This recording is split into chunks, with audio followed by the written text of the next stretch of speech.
Hello, everyone. This is another episode of Obsidian-Radio with your host Najee, a show dedicated to opening our minds to other realities.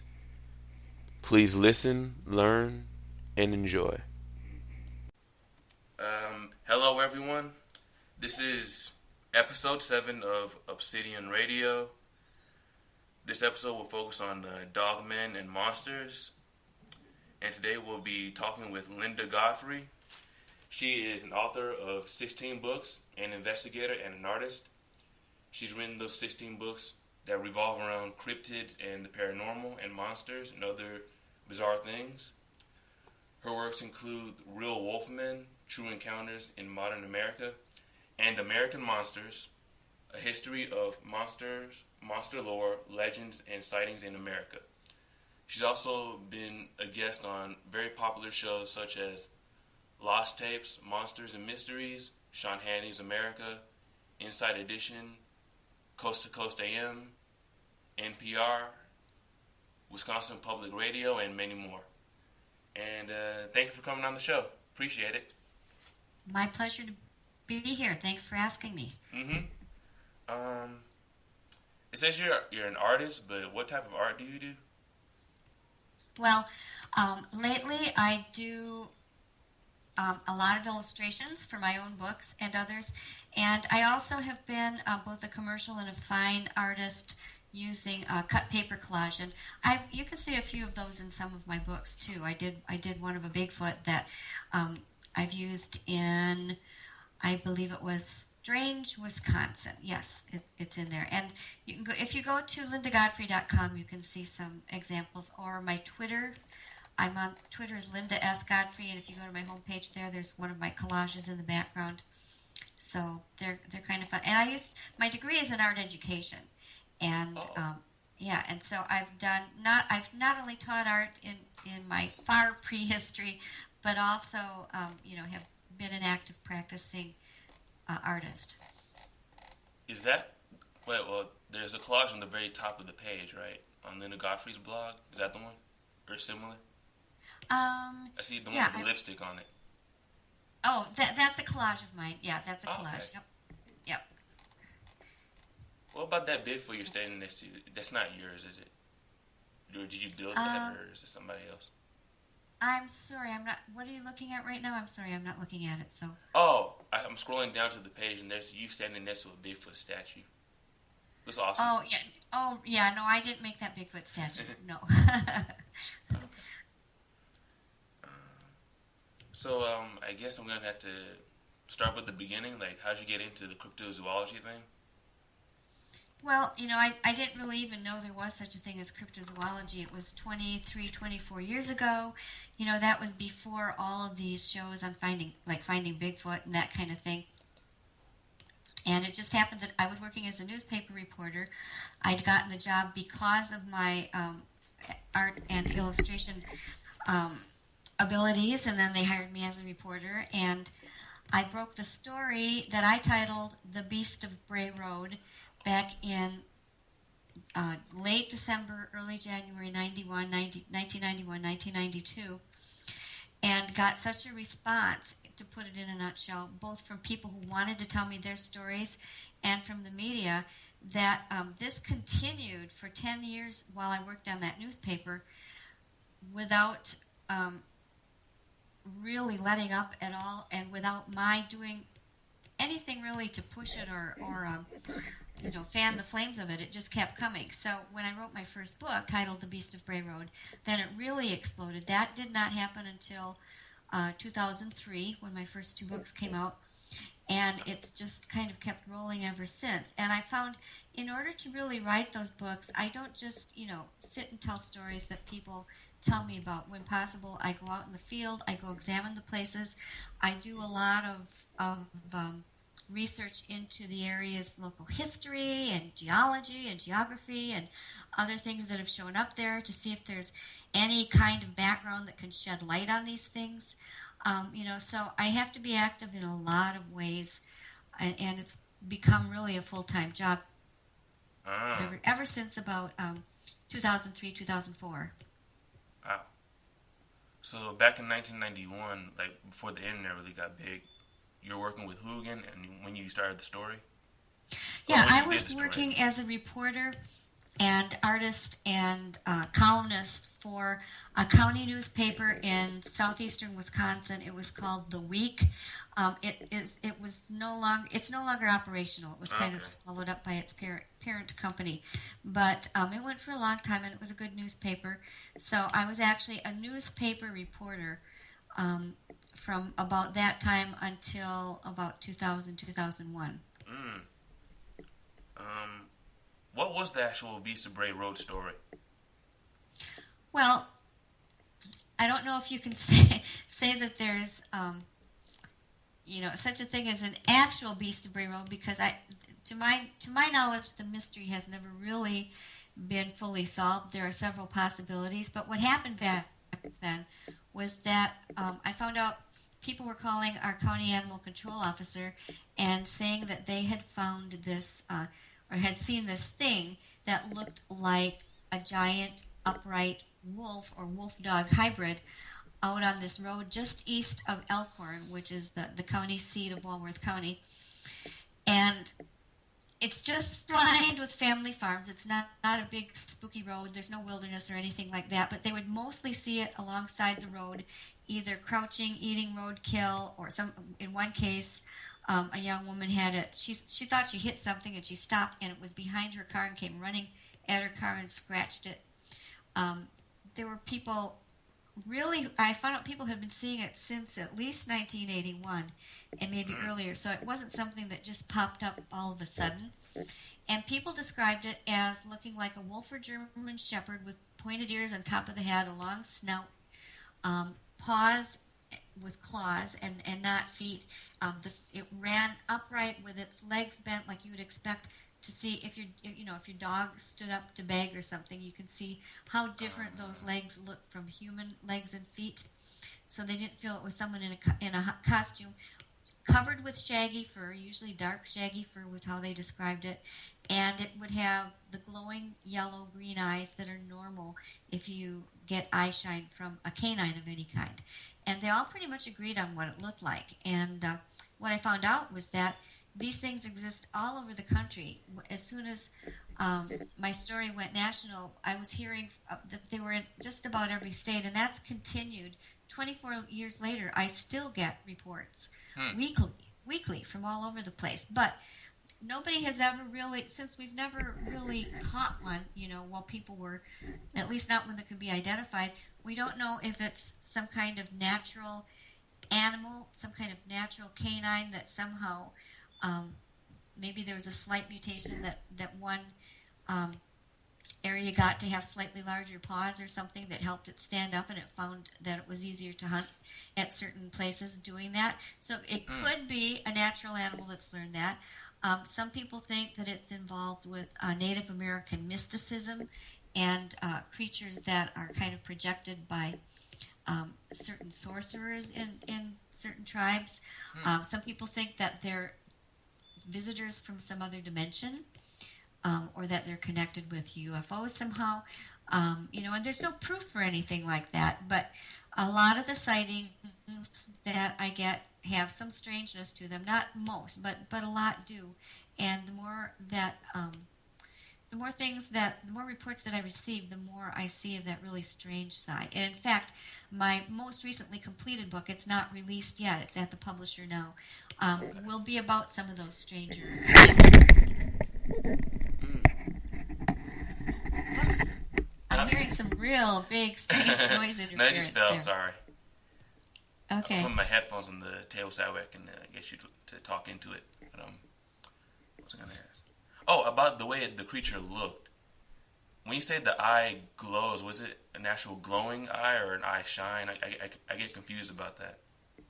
Yeah, it's more, if you're driving down the road and an animal turns its head toward you directly into your headlights, they're going to reflect from a membrane that's called the tapetum lucidum is the technical name for it, and that reflects certain colors. And a normal canine eye shine will be somewhere in the yellow to yellow-green range. So it's not like it's projecting a glow. That's a natural thing that happens. Now, occasionally people will say they saw it with eyes glowing red, like a laser, for instance. And I've heard that more often about Bigfoot. Bigfoot is usually almost always reported with a red eye shine. So it's like glowing in the dark without the light shine on it, or is it reflecting red when they put a light on it? Well, with the red ones, it usually seems to be just glowing by itself. Now, and sometimes people can be mistaken. It's often hard to tell. Sometimes it doesn't take very much light for there to be an eye shine, because it's like having these they have these sort of mirrors inside their eyes is what they are almost like. They're not real mirrors, of course, but imagine having something inside your eye that reflected even a small amount of light. And that's how these kinds of predators are able to hunt at night. Any little bit of light that's there that we wouldn't be able to even use, they can reflect, with these special membranes. And so that's the difference between normal eye shine and what most people like to think of as more of a supernatural thing when they're just glowing by themselves. But I don't know, perhaps there's even a natural explanation for that. It's hard to say. Now, when they say it's like a giant dog or giant wolf, like how big? Usually around 6 feet tall, occasionally as short as 5 feet, but normally it's 6 to 7 feet tall is what they'll say. And maybe 150 to 200 pounds. Really? I thought they'd be heavier. Well, they're very muscular in their upper limbs and around the shoulders. Well, they don't really have shoulders, but around the torso is what I meant to say. But then people will describe them as having like a very, very narrow, emaciated, almost looking waist, and then the upper legs or the thighs will be thick and muscular, but they're not like meaty animals. They're pretty much, they look like they're built for power and speed, as opposed to Bigfoot, which most people will, when they see a Bigfoot, it's usually described as between 7 and 8 or 9 feet tall and weighing 350 to 400 pounds or more, depending. The Bigfoots are built in a much sturdier way, much larger boned, whereas the upright canines are, kind of think of Wile E. Coyote, on the old cartoon shows, or if when a dog stands up, its rib cage kind of sticks out, but it is always usually narrow. Like a greyhound is built or something like that. They're much thinner, in the abdominal area, and that's where a lot of the other creatures will pack some of their pounds. For some reason, I thought they were bigger than that. No, there have been a few misunderstandings because there have been some TV shows that interviewed witnesses, and some of those witnesses had seen a Bigfoot, and they were actually describing a Bigfoot, but the shows did not make that clear. They were kind of just going for anything furry and standing upright, and so I can always tell when I'm looking at an entry somewhere about the Beast of Bray Road on the internet. I can tell when all the research they've done was to watch one or two of those shows, because that's where I can see them say, well, the Beast of Bray Road is 400 pounds and 8 feet tall, and that's just absolutely not the way people describe it. Are there different types then? Because I've heard stories for like the past year of I think there's like 3 different types I've heard of. One that sounds kind of like what you're describing. Mm-hmm. Then one that looks kind of like the Hollywood werewolf.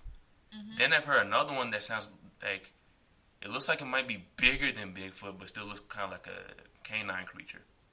Or maybe I don't know. Well, I haven't seen or heard of any descriptions that describe these as bigger than Bigfoot. And I've got hundreds of them. I've been getting them for 24 years. And for a long time, there weren't too many other people even collecting reports of them. And what I go by is my reports. Now, there is the one that looks like it could be a naturally adapted animal. We're still not 100% certain, but that it has a good chance, I think, of it. There's another kind that I think is related with different types of shaman projections or sorcery, and almost every country in the world has its, and culture in the world has its version of this kind of thing. And in this case, they're usually very dark fur, the red glowing eyes. They may have actual shoulders. They may have hands instead of paws. They'll often really get close and chummy up to people's houses. They'll be seen peeping in the windows.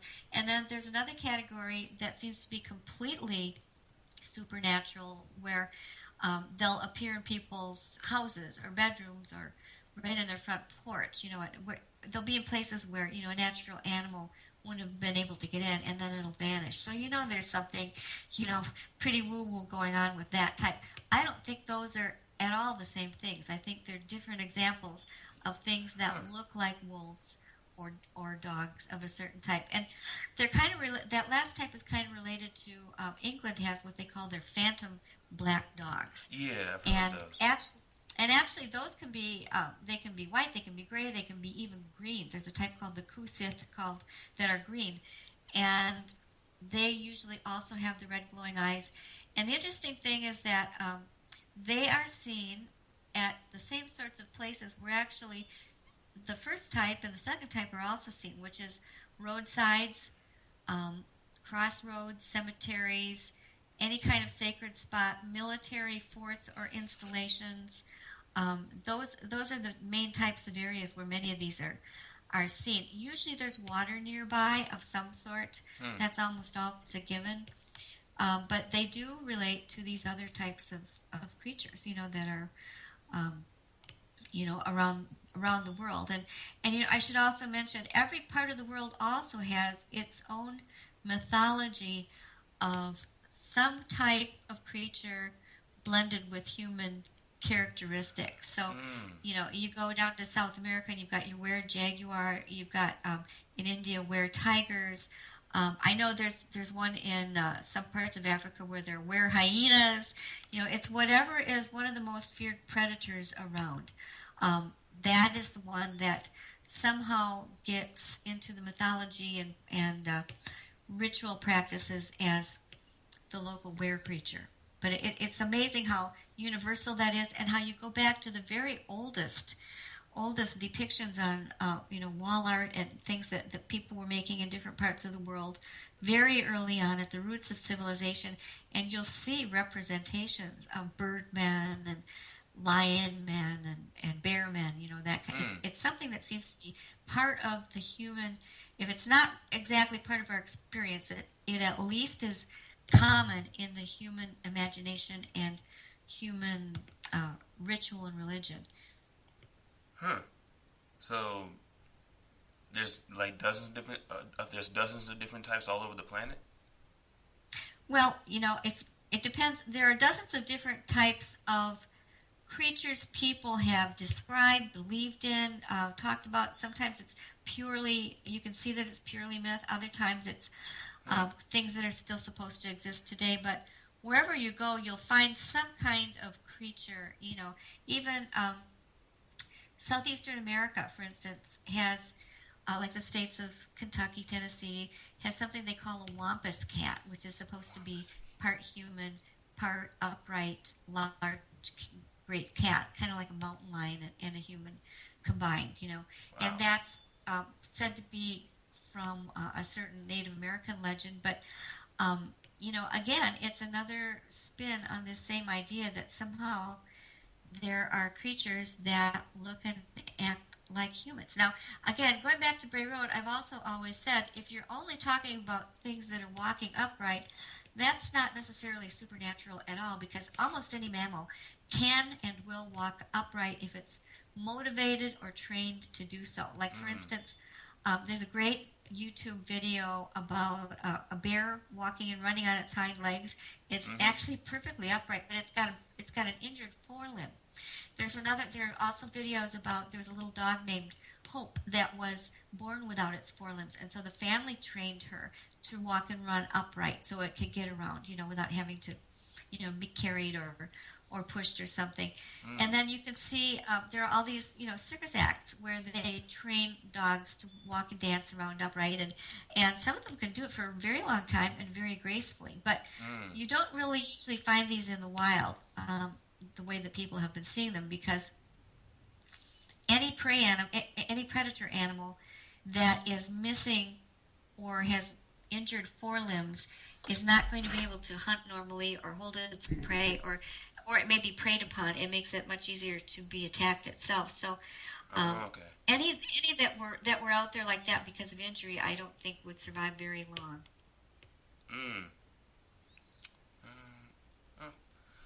I want to talk a little more about the physiology of what they would have been built like. When you get these stories, do people usually talk about seeing these upright canids in packs or by themselves? Most of them are just single creatures, but I have had people describe seeing 2, 3, as many as 4 or 5 together at a time. So I guess it just depends. One of the scariest stories that was taken from my book, Real Wolfmen, True Encounters in Modern America, and used by Sci-Fi's Paranormal Witness Show, tells about a woman I interviewed who contacted me from Maine, the state of Maine, and she and her husband were sitting out on their porch one night drinking coffee when they were actually flanked by a total of 5 upright wolf-like creatures that they could measure as being 7 feet tall because they had to pass past this shed door that they knew was 7 feet tall, and it was the same height as that. And there were 2 coming at them from one side, 3 from another. They had to back into the house. They called 911. Nobody would come out and help them. They called the local conservation warden, and he just said, "Lock your doors and stay in the house." Duh. So that's what they did, and they had to stay in their house locked all night. The creatures were gone in the morning, and they didn't come back that the people knew about, but they were renting this house, and they soon, moved out and went somewhere else. But yeah, that's the most. Five at a time is the most that I've ever heard. When those 5 came to the house, were they walking up to the house really slowly, or were they running? Yes. Oh, okay, they were walking slowly. Okay. So. They were walking, and the couple had they had a pond on the farm area where deer would come at night, and so they'd sit and they'd drink their coffee, and then they'd kind of wait for the deer, and then when the deer came, they'd shine this big spotlight on them so they could watch the deer at night, And they were sitting, and it was completely dark, and the husband heard the noise, wondered if it was a deer, shined the flashlight, and instead of deer, they saw these things. Wow. And they were quite close. I mean, she said they were the nearest one was already within 20 feet of the house. So, wow. It was hard to imagine what might have happened if they hadn't turned that light on. And the reason I ask is that, is it me, or am I hearing about most of these stories in the forest somewhere where it's like heavily wooded? Is that fair to say? Well, not necessarily. I mean, I've had several of them right in the city of Milwaukee.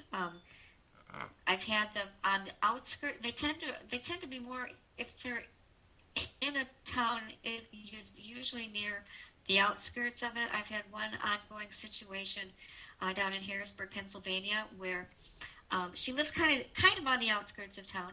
But I've had another one in a suburb of Milwaukee. Hartford is the name of the town, and Heartland. And this is just in a normal residential area, where the backyards are butting up against one another, and there are normal blocks.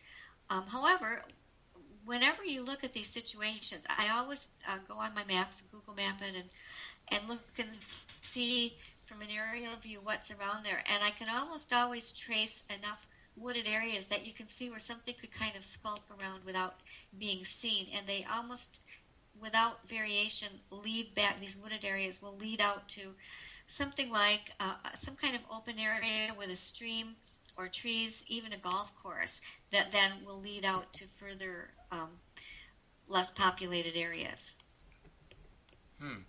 And the reason I ask is that because, like, we both know that normal wolves, they hunt in wolf packs, right? And they hunt like really large herbivore animals. So I'm thinking, like, if another type of canine evolved to get bigger and larger, wouldn't they become more solitary hunters, like bears or tigers, if they live in a big forest? Well, I'm not a zoologist, and it's hard to say. I will say that even among natural wolf packs, there are times when the pack will split up, and one or two will go out as scouts. There are times when, the pack is split up for other reasons. Young male wolves will sometimes strike off on their own to find a mate, or to find their own territory. So you will see wolves in the wild, but I have to say that the 6 to 7 foot tall sizes that people are describing are not out of line for a large timber wolf. I've got pictures of timber wolves caught back in the early 1900s and late 1800s where they're held up, and they stand 7 feet tall from their feet up to the top of their head. Oh. If you measure them, so it's not like it's any outlandish size that can't happen. I mean. If you see a story about, I saw some story on the internet about a dead wolf. Somebody said they found on a highway that was supposed to have been 17 feet long, and that's not going to happen in nature, and it's nothing that in 24 years, and I'd be willing to bet I have probably more reports on these than most other people, just because I've been at it for so long. I've never had one even reported to be remotely that close ever. I just want to clarify something. So if I were to see one of these, it's not going to look like the werewolf I see in the Hollywood movie. It's going to look like a normal wolf that's on its 2 hind legs, just a little bit bigger. Pretty much, yeah. And some people, it's definitely not going to look like Lon Chaney or Jack Nicholson sprouting the whiskers and, looking with a sort of a human face. And, how they kind of have the shaggy fur around the outside of the head, and then you can see it's not like that. Some people have sort of described it as some of the more sophisticated, like in the Wolfen, maybe something more like that. But most of the time, it's just described as kind of a shaggy animal. Sometimes, they have... The fur color varies the same amount that you'd expect to see in an average wolf pack. It varies from dark brown to black to gray. Again, it all pretty much matches up to the size of the natural animals, unless you're going to the more supernatural type. If you're talking about what people call a skinwalker or something like that, then it could be almost anything, because it's something different. It's not these other usual things that people see. What are some other stories about people having encounters with these upright canids? If you have like 2 other ones you want to talk about? Well, there are lots of them. I mean, it's it's hard to just pick one. I don't know if there's a special kind that you'd be interested in, but we do. One thing that concerns a lot of people, and I know we have something like this going on in southern Pennsylvania right now, is that sometimes you'll get what researchers will call a habituation situation, where the creatures become habituated to a certain property. Maybe they're always out in the tree lines. Maybe sometimes they're getting to be so bold as to be coming up to people's porches. I had one in Norton, Ohio, that in the Real Wolfmen book I called the persistent chicken thief, because it was almost like it was teasing the family. It would come at night and try and get in their chicken coop and get chickens. And one time it actually got a rooster, but when one of the family members came out and kind of confronted it, it dropped the rooster and just kind of ran over the fence. Normal, if it's a coyote or something like that, they won't drop it. They work too hard to get that. They're going to keep going with it. I have friends who've seen a coyote go over a fence with one of their geese. So this is, it's more like, I didn't really care about the chicken. I wanted to get you out here. And it tends to, usually the younger people in the family seem sort of targeted, and it's almost like it will do things to get those people out there. In this particular instance in Norton, Ohio, there was a young man, a college-aged man, who would see it when he was out in the driveway, and it would walk back and forth under their one kid's bedroom window at night, so that he was too afraid to sleep in his own bedroom. He had to start sleeping in the living room. And people, I feel kind of bad, because people will call me or write me and say, what can I do? And there is not a lot really that you can do. These things seem to be in complete control. No matter what they are, what kind they are. Pardon? I say they seem like they're in control of what they're doing. The dog creatures. Yeah, they're trying to, definitely, and nobody ever gets a good picture of them on a trail cam. It's like they know the trail cams are there, or they're able to block them somehow. You know, Bigfoot is the same way with those, by the way. Any of these cryptids are really the same way with that. But in these habituation situations, the thing that seems to work for people is I'll tell them, put as much light out there as you can. Double your porch lights, get some motion sensors out. If you can't afford it, put a big spotlight on the lawn that you can control from inside the house. Have somebody come out and bless it according to, you know, whatever your religion is. Go around the house and bless it. And then keep the lights out. And very often that has a pretty good effect. And the things seem to go away. So it's really the main treatment that I can recommend to people. Has there ever been a story about one either attacking a person or a person actually like hurting one of them? Well, that's a great question. In both, and it's actually two different answers. In terms of it attacking people, right? Out of the reports that I've personally received, and this is again hundreds over 24 years. The only one where it ever actually hurt a person, you know, on their flesh anywhere, was on a trail in Quebec, Canada, where a man was out hiking. He didn't have a gun or anything with him, and one of these upright wolfmen confronted him on the trail. He was terrified, and he started to jump out of the way. And see, normally what happens is people will just get terrified, and then the creature jumps into the cornfield or the woods or whatever happens to be there for cover. This time, it kind of was trying to rush past the guy, and he said, I really think it was kind of my own fault. It was trying to rush past by me, but instead, because he moved the wrong way, it ended up sort of tearing his the skin through his clothing and into his skin and his hip and side, and he had to go get stitches. And he told them it was a bear, and he sent me a picture of the big scar, and it sure looks like something got him. I mean, it's not, you know, a normal scar, and it looks like something jagged, like a canine tooth or fangs, as he described. It's still not really proof because you can't prove that that's what did it, but that's the only actual injury that I know of, you know, in all of these years. Now, as to them being hurt by people, there have been times where, like, for instance, there was a guy fishing down in one of the southern states. I can't remember which one it was at the moment, and he was kind of out in a shallow part of this river in kind of a flat boat, and trying to get catfish, I think, and he had a dog in the boat with him, and he happened to be pretty well armed with some kind of automatic gun, and one of these upright wolf creatures appeared on the shore, and his dog started barking at it. When his dog started barking, the creature started wading out into the water toward his dog. He was afraid that it was going to come and just attack and take his dog.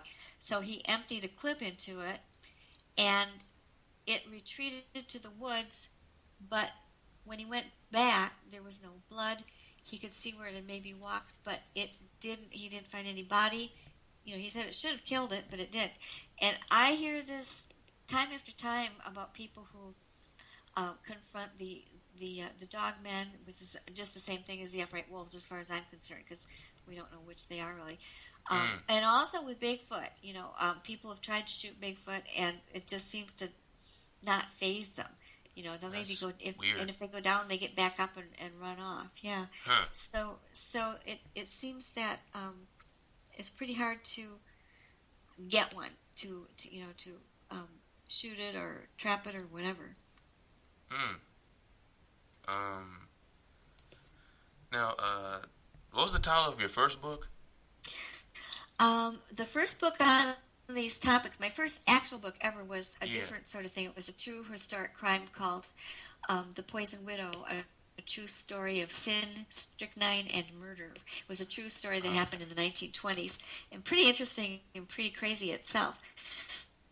But then, after that, my next book was The Beast of Bray Road, Tailing Wisconsin's Werewolf. And that was about all of the things that happened back in 91, 92, the sightings, the people that came to town, all the, everything that went on. And then the next one after that was called Hunting the American Werewolf. And one of the first season MonsterQuest episodes was called American Werewolf, and it was based on that book. And that is still out and available, and it just brings it to a new level. And then each book that came out would again bring it to a new level. The one after that is called the Michigan Dogman, Canines, or excuse me, Upright. I'm sorry, I'm not looking. The Michigan Dogman, Werewolves, and Other Upright Canines Across the USA. Oh, okay. So, and then and then came Real Wolfmen, and then my latest that's out right now is American Monsters, a history of monster lore, legends, and sightings in America. And that includes not just the Wolfman, but as I was saying before, the Bigfoot we've talked about, the giant birds, the lake monsters, the sea monsters, chupacabras, everything that you hear about.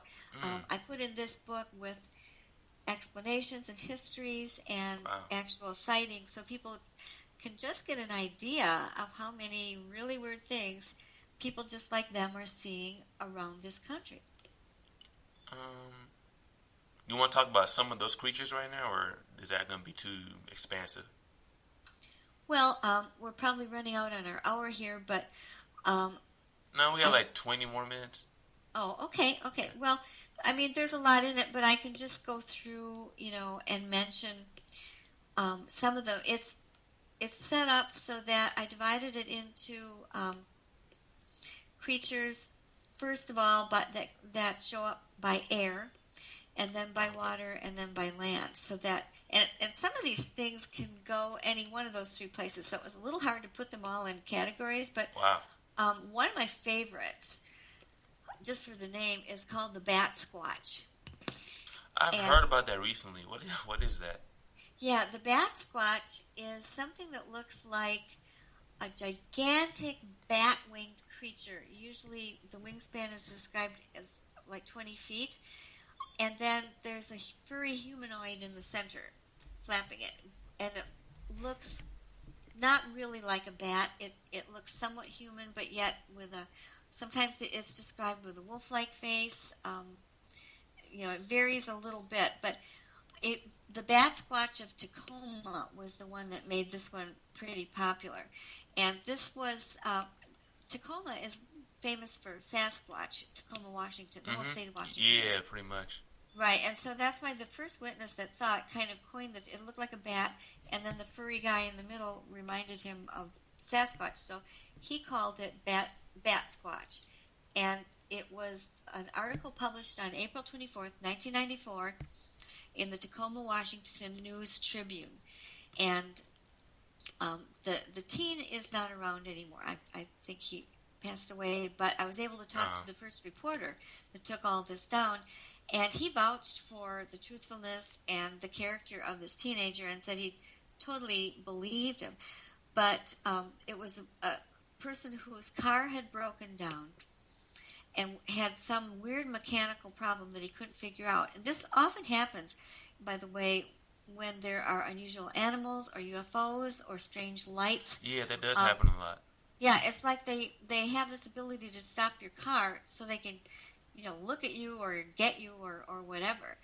And he said he had pulled over and was trying to figure out what the problem was when his headlights revealed only 30 feet down the road there was some huge and horrible being descending out of the dark night sky, and it was so heavy that when it landed on the road it whomped out this big plume of dust. And he said it was standing there staring at me like it was resting. I didn't know what to think. I was scared. It raised the hair on me. He felt like something was really out of place and wrong about it. Now, I myself have interviewed a person who saw something similar in Wisconsin, in La Crosse, on the western side of the state on the Mississippi River. And at the time I called it the man bat, but it was basically the very same thing. And this happened in 2006 when two men were driving home about 9:30 p.m. They weren't drunk or anything like that, and one of these things flew at their windshield. They thought it was going to hit the windshield, and its wingspan was wider than their truck, but at the last minute it flew up and emitted this shriek that made them both sick. So those are kind of two fairly typical examples. But the weird thing is there have been a lot of these seen in Ohio and in Texas, and several even over downtown Chicago with numerous witnesses from a certain Chicago. site. I'm never, Oh, really? Oh, okay. Yeah. So it might be in your neighborhood still. Aren't you in Milwaukee, or am I wrong? I live kind of between Milwaukee and Madison. Oh, okay. And a bit south of both of them. So I'm not all that. I may be only 2 hours from Chicago, perhaps. Okay. Yeah, but yeah. So this is something that is seen all over, and it's been seen more and more. So, and I'm trying to see. I'm kind of flipping through my book here to see if I can remember exactly the neighborhoods in Chicago. But yeah, it's in the book. I can get that information to you later if you want to know where to stay away from. But yeah, I really did enjoy the chapter on the large birds because it's probably one of the topics I write about least. It just doesn't seem to come up as much. But I opened the book with a Wisconsin sighting of a large bird that I think is probably one of the best ever. And the reason for that is most of the time when people report seeing a giant bird in the sky, and that includes, sometimes they'll see ones that remind them of, the pterosaurs from Jurassic Park. Right. Or there are also some that look like giant eagles or hawks, or there's another kind that looks sort of like big storks. Well, this is of the big stork type.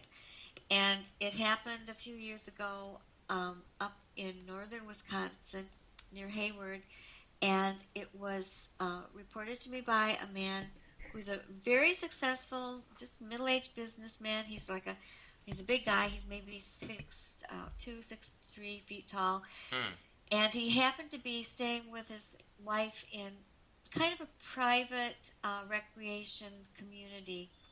And he went out riding his bike one morning, was going past this meadow, and he happened to look over and he saw this bird that was standing so far out of the grass compared to where he was. He could see, how tall he was next to the grass and how tall this bird's head was, and it was way higher than him. So he was just shocked. He said it was like he was felt almost like he was dreaming, that he was seeing this thing, and without even thinking, he put down the bike and he started running into the field, and then he got this sudden bad feeling like, oh, what if this is a female and she's on a nest? And this thing had a really long, sharp beak.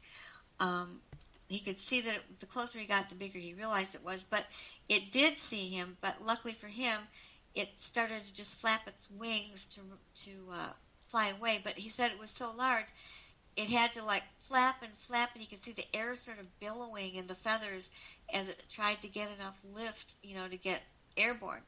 And then it kind of swooped around and followed up the road that he'd been riding his bicycle on. And at that point, he said it was low enough that he could see from wingtip to wingtip, it was as wide or wider than that asphalt road. Now, I went up there, and he showed it to me, and I measured the road, and it was about 22 feet wide. Oh.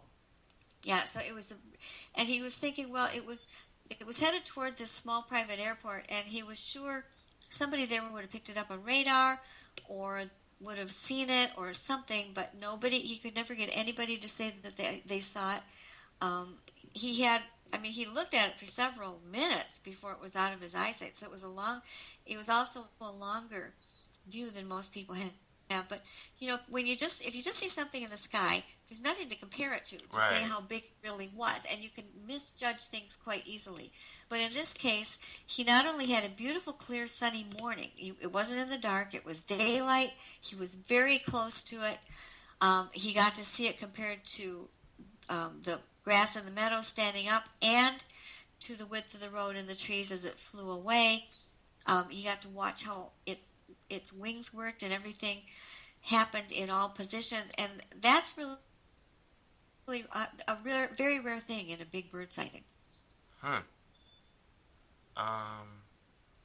Have you had any encounters with anything weird? Well, I have. Yeah, I started out that book, The Michigan Dogman, with an incident that happened to me when I was in Michigan on a gravel road with some witnesses and a History Channel cameraman, where these people there were three people, they had a sighting, actually two different sightings of two different upright dogmen. One they described as 6 feet and dark brown, and the other one was supposed to be, they said it was more like 7 feet and gray, and that one actually had chased their car at one time, and they'd been too afraid to go out there since then. So we were out, and we were hanging out on the road. It was like 2 or 3 in the morning. It was pitch black outside, except the motion detector light kept going on that was on this little kind of shack building next to it that I think at one time was a school, but had been abandoned.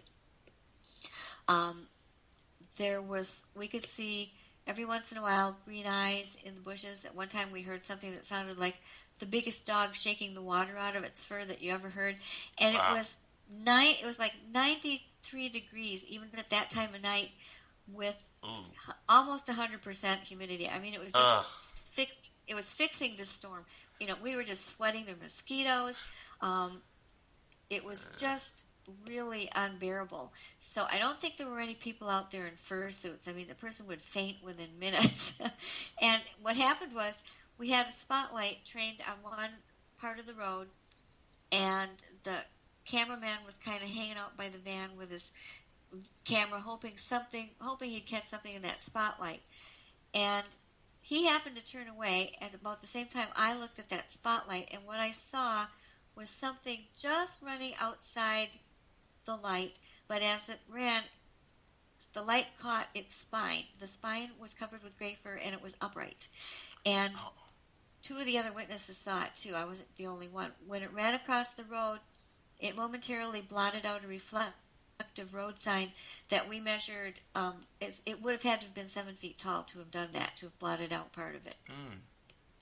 So that's my closest dogman sighting. I mean, I've come across prints, in areas where there have been recent sightings. As I said earlier, when there's a place that I can get to, I mean, I'm not funded to drive or go all over the country, unfortunately, but when it's a place I can get to, I do go and look for prints and other evidence, and I have found those in different occasions. But I also have had some experiences around southern Wisconsin with Bigfoot, which I'm sure is Bigfoot because a friend of mine actually laid eyes on it right after we had this encounter where I had a giant 35-foot long, 8-inch wide oak limb, a living oak limb on a big living oak tree, ripped off in just 2 twisting cracks right in front of my eyes. And if anybody wants to read more about that, it's told in the Real Wolfmen book, True Encounters in Modern America, or you can go to lindagodfrey.com. You'll see my blog. Just scroll down to July 2012, and that tells you that whole story. It would take me too long to tell it in the time left. But those are my 2 main ones. So July when? July 2012. And that was the story about the tree limb that got snapped off? Right, okay. right. And you'll see pictures of the tree limb and the tree and that sort of thing. Okay. There's one other thing that you said earlier about the green dogs. You called them a particular name. Yeah, it's 2 words, and it's kind of a Gaelic word, I think. They're called and I may be wrong, don't hold me to that. It could be Scottish too. I don't have it in front of me, but that's fine. It's a native tongue of somewhere in the British Isles, and it's called the CU and then a separate word SITH, Sith. Kusith, okay. Sith, yeah, and I'm not sure I'm even pronouncing that right because it's kind of a crazy language for pronunciations. That's fine. But yeah, that one was legendarily green. Yeah, and I talk a lot about these things in my books too. So. Okay. One thing I was always curious about, who coined the term Dogmen? Is that you, or is that somebody before you, or? Well, I think that goes back a long way. There have been books out, about legends of dogmen, where researchers have gone and actually studied those traditions in different cultures. And so that term's been around a while. That term, for some reason, is more often used in Michigan. The term I coined was the Beast of Bray Road, because at that time I was talking about one specific location and what was happening there. The road was called Bray Road, and I used the term beast on purpose because that could be used for all kinds of different animals. Doesn't necessarily mean it's a werewolf by any means. And I liked that ambiguity, since we don't know what we did not know and still don't know for sure what it is. Because the reason I was asking is that I always thought it was kind of odd that we're calling it Dogmen when what people are describing sounds like a normal but very large canine that just walks upright. Right. My preferred term is unknown upright canine. Yeah, I like that one too. It's like that sounds more objective, I guess. More, I don't know, something about it sounds more accurate. That's a good word. Yeah, objective is a good word and accurate. But I'll tell you what, when you try to get that into the headline of a book, editors usually like the short, punchy words better. They like, and really they are sort of interchangeable. And I understand that people like to call it Wolfman or Dogman or Man-Wolf or Werewolf because it reminds people of a human when they see any kind of animal walking on its hind legs. And it gives you sort of a mental image. But you're right. The phrase I really like best is unknown upright canine. That's what it is. We don't know what it is, so it's unknown. It's usually, not always, I should mention that it can drop down to all fours too. And people have often seen it going from one to the other. So it isn't always even upright. But it is a canine, and it's different than the Bigfoot, which is definitely a primate. What about call them bear dogs, since they're like canines but about the size of a bear? Well, there is actually, in central Wisconsin, there's a tradition of something locals have called the bear wolf for a long time. And to me, it seems just sort of like a slightly different sort of upright canine, maybe a subspecies or something, where they seem to be a little broader through the chest and a little meatier around the neck, and they don't have that kind of skinny waisted, somewhat emaciated look to them. So that might be exactly what you're talking about, but just the two parts of the word switched around. You never worked with the wildlife biologists, have you? They're not into this type of thing, are they? Any? I have. I mean, I've not being a scientist myself, I like to go and confront scientists wherever I can. Not confront them, but that's a really wrong word. What I meant to say was I like to go and pick their brains is a better one. Consult them is what I was consult them. Is the word I was going for. I like to consult them, pick their brains, and I've talked to I've even gone to the professors who've been running a study on a wolf pack up in Isle Royale, Michigan, where they've been studying this isolated pack of wolves, and I talked to the lead scientist in that area because I wanted to find out if they had if the wolves that they followed, because I mean they've got this whole wolf pack collared and they fly over them, they know everything that all these wolves are doing all the time. And I said, did you ever find any that maybe got a form of arthritis, perhaps something like what one of my own dogs had, where it became very hard to walk normally, and that maybe they would try and stand upright for just some relief to get their hips in a different position. And I had a whole lot more of thought behind this than I'm able to speak of here. And I think I talked about that in Hunting the American Werewolf. But he had never seen it. And I've never found a biologist or a person who really studies wolves. And I've read every time somebody writes a book on living with the wolves or studying wolves, I've never found any other reference to it where it happens naturally in the wild that wolves will walk or run upright for any great distance. They'll sometimes rear up if you surprise them, or if they're trying to bluff charge you, they may do that for a moment. Bears do that too. Just to make themselves look bigger. It's a natural thing for animals to do. But, yeah, so I don't know if that answers your question. But I do, whenever I can, or especially if I have a certain question, I'll try and find an expert that I can talk to. Oh, okay. Another thing that I thought was interesting is that we have lions and tigers that weigh like 500 pounds. So I'm like, the more you think about it, doesn't it make sense that we should have some type of canine of about that size somewhere that we just haven't discovered yet? Well, that's possible. You know, there were larger dogs. I mean, we had, there was a bigger type of wolf known as the dire wolf. Yeah. Yeah, that you can find lots of them in the La Brea tar pits in California. And they were bigger, you know, but they've pretty much died out. They're not supposed to be around anymore. They're one of the more recent extinct animals that are talked about as possible ancestors.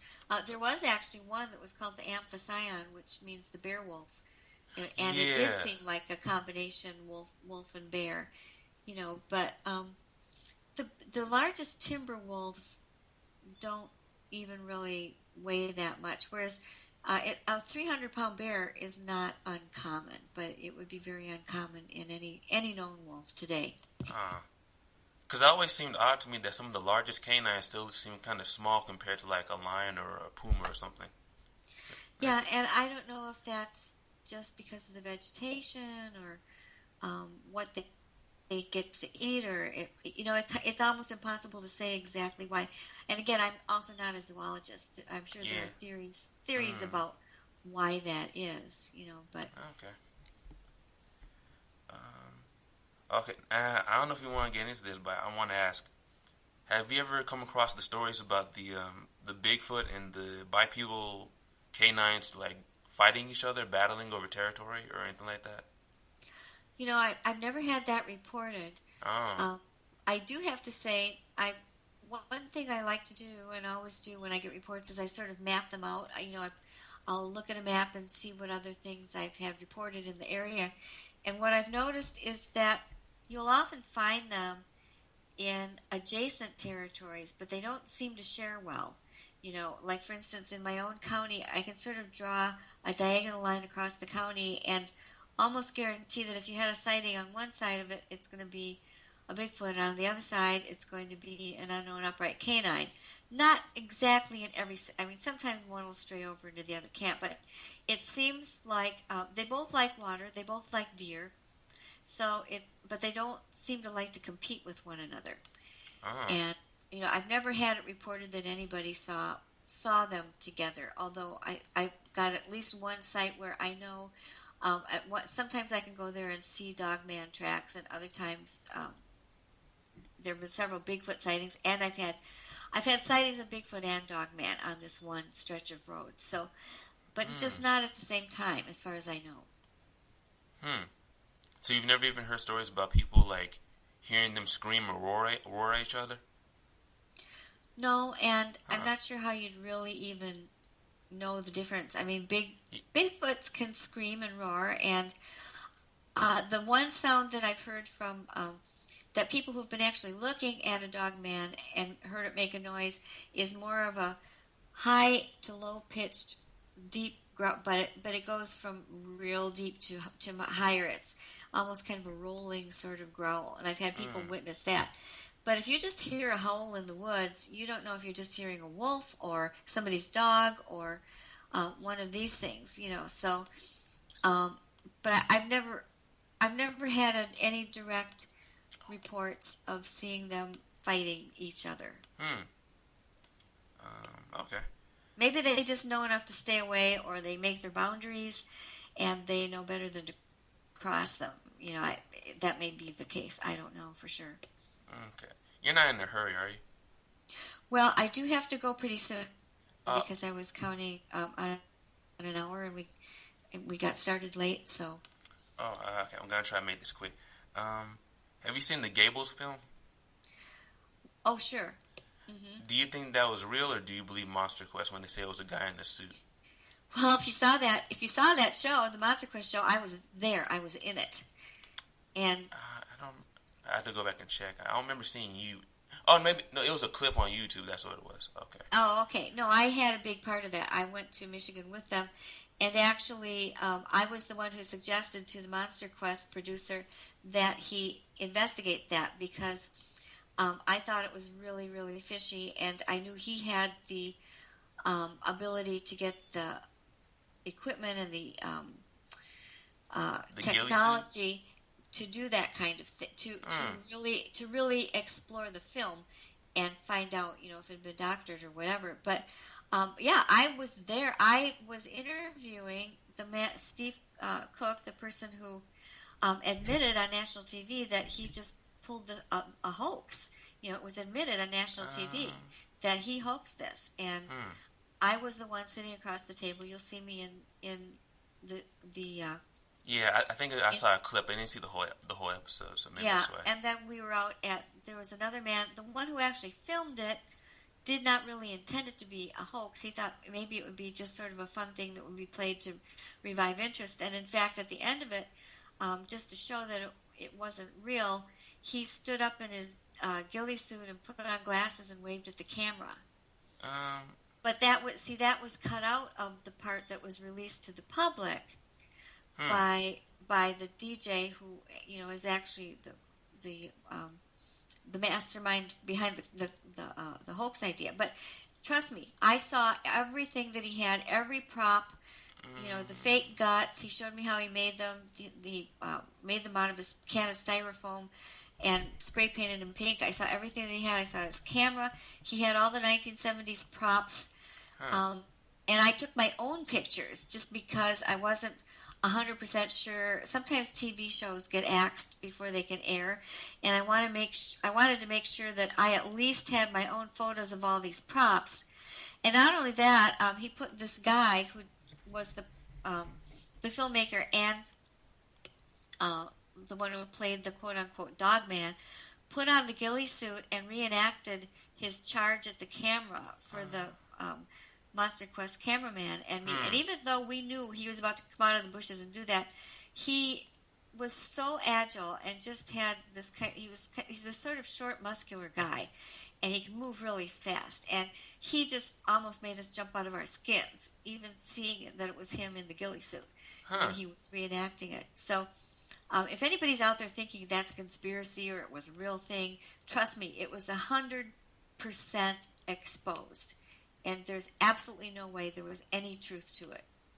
That run looked very unhuman-like, though, because it jumped up in the air. It did, but you have to see the guy. Like I said, he's very short. He's very muscular, especially his arms and legs. He can actually run like that, where all four limbs are up in the air. Well, they weren't all actually up in the air at once. If you look at it, it's not. I mean, he's on the ground, but he's coming down a hill. He showed us the exact spot, so it gives the illusion. It's a sloping hill that he's coming down, and he gives the illusion of it being slightly that his limbs are just flying like that because of the slope. It's and the angle that the camera was set at. But trust me, I saw him do it. I saw him do it, and it was exactly as it was in the film. Exactly. Wow. And yeah, and you should see the footage is in the. I mean, they filmed it for the MonsterQuest episode too. And it's all there. But I have my own separate pictures. Okay. Of all of it, so I know that you can lay that one to rest. I mean, that one's that's kicking a dead horse, really. Two more things, and I gotta let you go. But will you come back on for another episode of my Obsidian-Radio, or? Sure, I'd be glad to. Oh, yeah. Absolutely. And how to contact you? Because there's more questions I want to ask, but that'll take too long. So I want to see if I can bring you on for another episode of the show. So. Sure.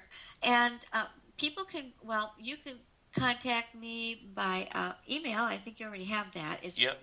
Or how people can find you online if they want to look it's for really your website. the best way. And the easiest way is to go to lindagodfrey.com. And that'll take you to my website/blog. And you can find different, I have a frequently asked questions page that gives you kind of the basics. There's one that lists all my books and biographies. There's another page. I have a fantasy novel that's out that's kind of a whole different sort of thing with its own page. It says God Johnson, The Unforgiven Diary. That's the name of the book. So and then you have all my blogs that tell about all different kinds of, not just my experiences, but other people's and other creatures and things like that. So lindagodfrey.com, and you'll see where to contact me for your own sighting, or if you have a question, you can reach me via that. Appreciate it, and hope to talk to you again in another episode in the near future, and thanks for coming on. You're welcome, and thanks for having me. I really appreciated talking with you. Okay. Have a great weekend. Thanks. Same to you. Bye. Bye-bye. And that's it for this episode of Obsidian-Radio. I hope you all enjoyed and got some good info from it. Have a nice night, everyone. Peace. That's the end of this episode of Obsidian-Radio with your host, Najee. Thank you all for listening. I hope you learned from it and enjoyed. Please check out the Obsidian-Radio YouTube channel and Google Plus page for episodes of the show. Also check out the RoboMan5 YouTube channel and Google Plus page for my rants, blogs, show episodes, and my original music. And finally, check out the Obsidian-Radio website for episodes of the show and episode archives. Please like, share, subscribe, and or donate to be a part of this radio show. There will be more enlightening and entertaining episodes posted soon. Peace.